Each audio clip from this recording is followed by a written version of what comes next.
Alright, now we're going to refine our vertical motion, our translate Y motion on this ball. I'm just going to click save really quickly.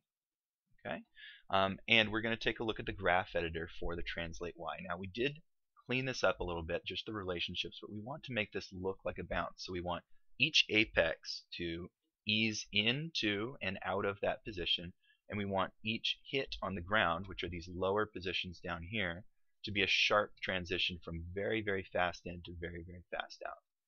So to start with, what we can do is we can select the top of these apexes, either one at a time or all together. We can hit this flat tangents key. So if we go through and we do that, flat tangent, all throughout these, we can start to get a little bit of that rainbow arc, but you might notice that this doesn't really look very good. This looks sort of like a molehill, as if it's slightly easing out of the bottom position here. What we really want is a rainbow arc instead of like a molehill shape. So we're going to have to go back and fix all of that. By the way, this step is not really necessary down on these dribbles down here because they're single frame transitions, frame 34 to 35 to 36. We're not going to see any animation in between these positions unless we were rendering out motion blur or something like that, a subframe animation technique. For now, we're just going to leave these unedited. Their relationships as they stand are good enough for our purposes. Just know that if you were rendering motion blur or something like that, you would have to alter those as well. Okay, so let's take a look at the result of this really quickly before we make it even better. Okay, so now if I play this, we're actually starting to get something that kind of looks like bouncing. Okay, which is good. So we're making some progress. But we can make this much better, much, much better. So let's go ahead and go back into Graph Editor. And what we have to do is we have to sharpen these bottom contacts here so that it creates a rainbow arc. So first thing I'm going to do is select everything here, and I'm going to free their tangent weights, just so that I can drag those handles anywhere I want. And I'm primarily going to be dealing with this keyframe here.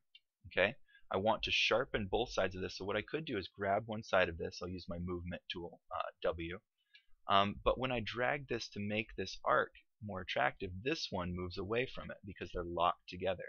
Okay, so what we have to do is we have to break these tangent handles apart from one another so I can move them both independently.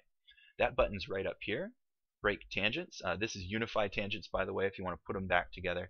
These ones should remain unified because it's a nice casual transition from ease in to ease out. So we want to leave those together. I'll go ahead and just undo that. But these down here we want to break. So I'm going to click that button, grab my left hand handle. Since it's a free tangent weight, I can move it upward as well to get a nice arc like that. I'm going to go ahead and stretch this out just a little bit. Okay, and same for this one. I'm going to move it up a bit so we get this really nice arc here. Okay, and this is going to help a lot. It's going to look much better. So I'm going to go through one at a time, breaking tangent handles and moving this into a more exaggerated arc. And once again, I'm going to stop when I get to my single frame bounces because the interpretation between those keyframes would not be visible to us. So I'm going to change this one, and then I'm going to stop at this one.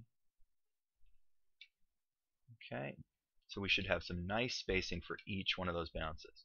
So we're still not done with this, but this should look a lot better now. Okay, let's take a look. Yeah, that looks bouncy compared to what we had before. Okay, still not as good as we could get it. For one, we're missing any sort of rotation or any sort of squash and stretch. But just for the moment, let's say that this is good.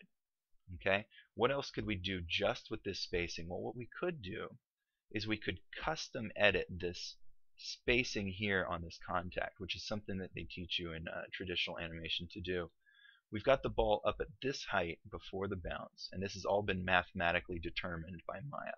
We've got the ball at that height on the exiting bounce. What we could do is we could put a keyframe at this point and custom position where this ball is before it hits the bounce and afterward to make sure that they're at, let's say, different heights, or that the contact of the ground is particularly snappy and cartoony. We're going to skip that step for now, just because it would be helpful to have squash and stretch or rotation before we get around to that. So this is looking pretty nice. Let's go ahead and model some rotation.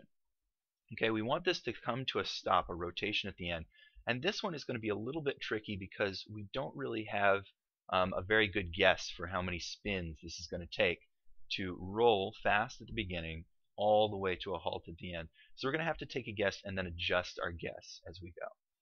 Okay? For one thing, I'm going to need to grab my rotation controller. So it's not this red controller here. It's the smaller yellow circular controller inside of that one. So I'm going to go back to perspective for just a second. Find my ball and select this small rotation controller. So this is the one we're going to want. Let me just double check which direction we're going to want to spin it. It looks like we're going to want to spin it in the Z direction, so sideways, just like that. Okay? Okay, so let's go back to the orthographic front view. Alright, here we are. So there it is, rotated in Z. So I can just use that rotation channel. So we could start it at 0 on frame 1, but that looks a little bit artificial. So what I like to do is just start it maybe tilted back a little bit so that it starts off of this perfectly horizontal angle. And we'll set that as frame 1. So let's key selected. Okay? And if you don't remember, our very ending frame was 60, all the way over here. So we're just going to take a guess at how many rotations this is going to take. I'm going to move it forward a few times. Let's say -600 or so is where I'm going to stop. And I'm going to key selected. This will be different for every file, by the way. It's whatever looks right. So I know this is wrong for a start. Let's just play it anyway. Because this rotation, see how it's sliding on the ground there? This rotation is not easing in along with my horizontal motion. It's just going to be a linear motion right now. So before we alter this, we have to make sure that it's easing in the same way as our horizontal motion. So for now, let me frame this. Rotate Z is the channel that we're dealing with. This one needs to be flat. This one needs to be sharper. And I want to try to make it somewhat of the same curvature that I have on my Translate X. So I'm going to try to remember what that looked like. I can bring both of the controllers up at once to compare them side by side, but they won't use the same space, so it's not really all of that helpful to try to bring them both up at the same time. But this is good enough. We've got this ease in. In fact, I'm going to open up that weight and just stretch it out because I know I did that for the other one. Okay? So now let's go ahead and watch it. And let's see if we can catch the ball skidding against the graph down here. Now it might be a little bit hard to tell, but it is skidding on the ground. It's sliding across the ground right now. I'm going to go ahead and zoom in that location over there. Okay, so we can see that this is sliding along, so it's not rotating enough right now. If it was rotating too much, it would be peeling out as it moved across this stage. So what I'm going to do is I'm going to move to this very last position here, frame 60, and I'm going to increase the amount that it rolled, maybe one whole turn like that. Something, I want it to end on sort of an off angle, so let's put it like that. And I'm going to key select it. Now this might be too much, or it might not be enough. Let's see. It's pretty good. Okay, so I'm watching the stripes on the ball and the controllers on the ball versus these graph positions to see if I can catch any slippage. And I don't really see any now. So I think this is just about right. Let's just go ahead and say that's good enough. See, that was just sort of an intuitive way to arrive at that. I may have had to edit it 3 or 4 more times to get it exactly right. You might be a little bit more picky about this, but that looks pretty good, and for the scale of the animation that we're going to be seeing, I think that's going to be satisfactory. Okay, so that's working out really nicely. So here is our bouncing ball that is incompressible so far. We don't have any squash and stretch modeled on it, just a nice little diagram of it rolling to a halt. In the next video, we're going to model the squash and stretch and hopefully increase the cartooniness of this so that it looks really nice and alive and plastic.